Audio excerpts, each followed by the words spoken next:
নমস্কার, কেমন আছেন সবাই?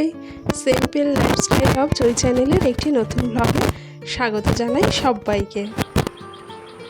যে যেখান থেকে দেখছেন সবাইকে রিকোয়েস্ট করব, প্লিজ আমার চ্যানেলটি সাবস্ক্রাইব করে আমার পাশে থাকবেন, আমাকে একটু সাপোর্ট করবেন। আর হ্যাঁ, বেল বাটনটা প্রেস করতে ভুলবেন না কিন্তু, কারণ আমার সব রকম নোটিফিকেশান তাহলে আপনাদের কাছে পৌঁছে যাবে। আর ভিডিওটি ফুল ওয়াচ করার অনুরোধ করছি। আশা করছি পুরো ভিডিওটা আমার সাথে জুড়ে থাকবেন, আশা করছি আপনাদের ভালো লাগবে। সকালবেলা ঘুম থেকে উঠেছি, আজকের অনেক সকালে ঘুম থেকে উঠেছি, তাও সকাল প্রায় 5:30 হয়ে গেছে, সেরকম সময় ঘুম থেকে উঠেছি। তো সকালবেলা ঘুম থেকে উঠে সকালের পরিবেশটা এত ভালো লাগলো। আর সকালে যে গাছগুলো আছে আমার বারান্দাতে, সেই গাছগুলোতে আমি জল দিয়ে দিলাম, কারণ সকাল সকাল একটু ওদের জল না দিলে হয় বলো তো? কারণ ওদেরও তো সকাল সকাল জল পিপাসা পায়, তাই না? আমরাও যেমন সকালবেলা ঘুম থেকে উঠে জল খাই না আমরা, তাই না বলুন? আমরা প্রত্যেককে সকালে ঘুম থেকে উঠে জল খাই, এবং সেটা খাওয়া উচিত। 1 গ্লাস করে অন্তত মিনিমাম জল খাওয়া উচিত। তো তাই ওদেরও একটু জল দিলাম। আর তারপরে চলে এসেছি এই ডাইনিং রুমের টেবিলের কভারটা চেঞ্জ করার জন্য, কারণ অনেক দিন ধরে ভাবছি যে কভারটা পাল্টাবো, কিন্তু কিছুতেই হয়ে উঠছে না। তা আজকের ভাবলাম যে না, আলটিমেটলি আজকের চেঞ্জ করবই করব। তাই আজকে করেই ফেললাম, যেমন ভাবা তেমন কাজ। অ্যাকচুয়ালি জানেন তো, এই যে টেবিল কভারটা পেতেছি, এটা না আমার নতুন টেবিল কভার। কেমন হয়েছে অবশ্যই একটু জানাবেন। আমার কিন্তু খুব পছন্দের, একটু ফলমূল শাকসবজি এইসবের কভার হলে আমার খুব ভালো লাগে। তাই এই কভারটা পাতলাম, আপনাদের কেমন লেগেছে অবশ্যই জানাবেন। আর আমাদের যে অর্কিড আছে, অর্কিড বাবু, ওনার কিন্তু এই টেবিল কভার খুব পছন্দের। কেন বলুন তো? কারণ যেহেতু বিভিন্ন রকম আকৃতি বিকৃতি থাকে, ফলমূলের ছবি থাকে, স্ট্রবেরির ছবি থাকে, তাই ওর বেশ মজা লাগে। আর রান্নাবান্না সব কমপ্লিট করে নিয়েছি। মাছের ঝোল তো আমাদের রোজ হয়, এটা অন্যথা কিছু হয় না। মাছের ঝোল, একটা তরকারি, আর তার সাথে ডাল, শাক ভাজা, এরকম কিছু একটা আইটেম থাকে। কিন্তু মাছের ঝোল আর তরকারি এটা আমাদের রোজ হয়। আর শনিবার করে আমাদের নিরামিষ থাকে। আর এদিকে আমি এই যে আলুগুলো ধুয়ে নিচ্ছি। আমার আলু যখনই আসে আমি আলুগুলোকে ধুয়ে রাখি, কারণ কি, ওই যখন আলু ধুয়ে না রাখলে আলু যখন কাটতে যাব তখন না হাতে বড্ড দাগ হয়, সেটা আমার একদম ভালো লাগে না। সেই জন্য আমি আলুটা ধুয়ে রাখি। আর এদিকে তো রান্নাঘর ক্লিন করে নিলাম। ক্লিন করে নিয়ে চলে এসেছি এই গাছগুলোতে জল পাল্টে দিতে। রোজ রোজ পাল্টাই না, সপ্তাহে 2 দিন করে জল পাল্টে দিই। আবার কোনো সময় সপ্তাহে 1 দিনও জল পাল্টাই, যেরকম গাছের আমি দেখি জলটা যেরকম শেষ হয়েছে সেরকম। তো কলের জল তো আর দেওয়া যায় না, তার কারণ আমাদের কলের জলটা একটু আয়রন বেশি। তাই ডিপ টিউবওয়েলের জল আমার যে কাজের দিদি আছে উনি এনে দেন, সেই জলটা দিয়ে আমি গাছগুলোকে বসাই।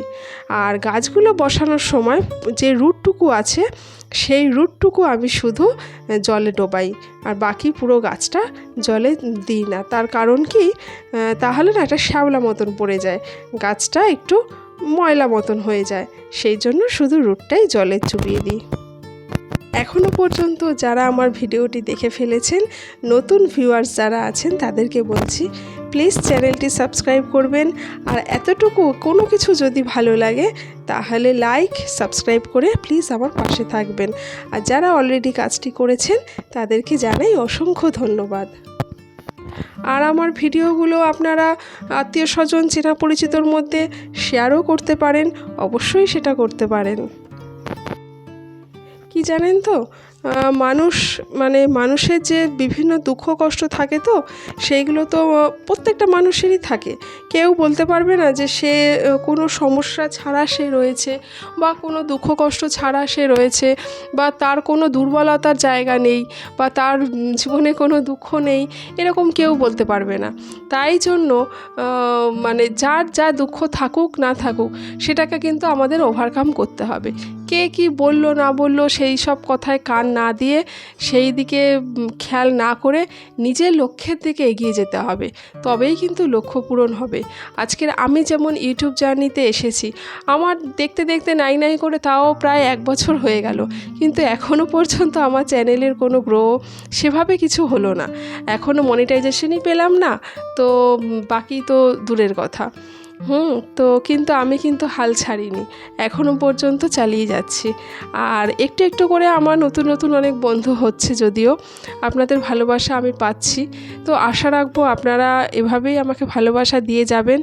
আর নতুন বন্ধুদের অবশ্যই রিকোয়েস্ট করব, তারাও তাদের ভালোবাসাও আমি একান্ত প্রার্থনা করি, হ্যাঁ, তারাও আমার পাশে প্লিজ থাকবেন।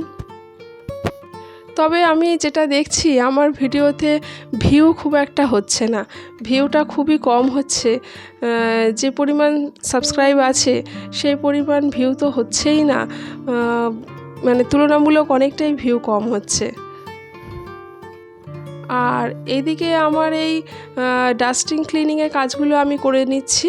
আপনাদের কোনো মতামত থাকলে, ভালো মন্দ যাই হোক না কেন, আপনাদের মতামত অবশ্যই জানাবেন কমেন্ট সেকশানে, তাহলে আমার পক্ষে সুবিধা হবে ভালো মন্দ ঠিক ভুলগুলো যাচাই করা বা সেইগুলোকে শুধরে নিয়ে এগিয়ে চলা।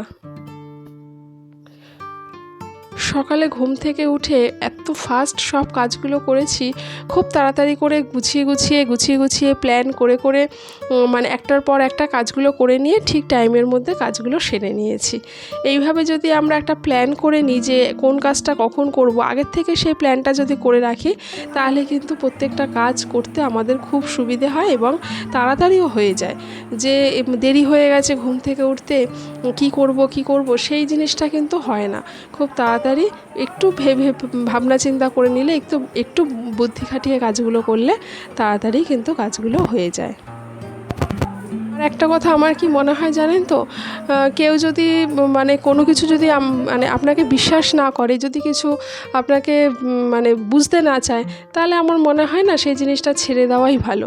সে যখন বুঝতে চাইছে না বা সেই জিনিসটা মানতে চাইছে না, তাহলে না মানে যে কোনো বিষয় যার যেটা সমস্যা হবে সেই ব্যাপারেই বলছি, সেটা ছেড়ে দেওয়াই ভালো।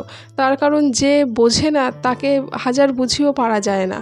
তো যে যেরকম যার মানসিকতা সে সেরকমই বুঝবে, তাকে তার উপরেই ছেড়ে দেওয়া ভালো। আমি আমার কাজ করে যাব, যে ভালো বোঝার সে অবশ্যই ভালো বুঝবে। এই তো সব কাজটা সেরে স্নান করে চলে এলাম, এরপরে পুজো দিয়ে দেব, তারপরে তো অর্কিদকে স্কুল থেকে আনতে যাব। আজকের ভিডিও তাহলে এই পর্যন্তই কমপ্লিট করছি। সবাই ভালো থাকবেন, সুস্থ থাকবেন, আবারও দেখা হবে নেক্সট কোনো ভিডিওতে। সেই ভিডিওতে কিন্তু চমক থাকবে, আগের থেকে জানিয়ে দিলাম। তাহলে বাকিটা আপনারা ওয়াচ করে নিন। Thank you for watching.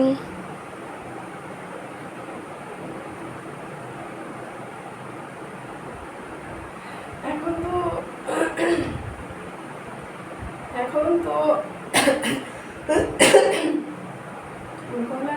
সর্দি কাশি লেগেছে না, আগের দিন ভিডিওতে বলেছিলাম সর্দি কাশি লেগেছে, সেই জন্য গলাটা একটু ডিস্টার্ব করছে মাঝে মাঝে। তো এখন তো পুজো দেওয়া যাচ্ছে না, পুজো দেওয়া ঠিক যাচ্ছে না সেই অর্থে নয়, অ্যাকচুয়ালি আমরা অনেকেই এখন পুজো বন্ধ করি, কিন্তু পুজোগুলো টোটালি বন্ধ হয় না। তার কারণ হচ্ছে যারা মানে মা ঠাকুর আছেন, মহিলা ঠাকুর যারা আছেন, তাদের পুজো করা যায় না, কিন্তু যারা বাবা ঠাকুর আছেন মানে পুরুষ ঠাকুর আছেন, তাদেরকে অবশ্যই পুজো করা যায়। যেমন লোকনাথ বাবা আছেন, ফুলে বাবা আছেন, গণেশ ঠাকুর আছেন, এরকম অনেক ঠাকুর আছেন। তো তাদের পুজো অবশ্যই করা যায়। তো সেই হিসাবে আলাদা করে দুটো পুজো, মানে ওই ঠাকুরগুলো মা ঠাকুরের মুখ থেকে লাল কাপড় দিয়ে মুখ থেকে রাখতে হয়, আর বাবা ঠাকুরের পুজো করা যায়।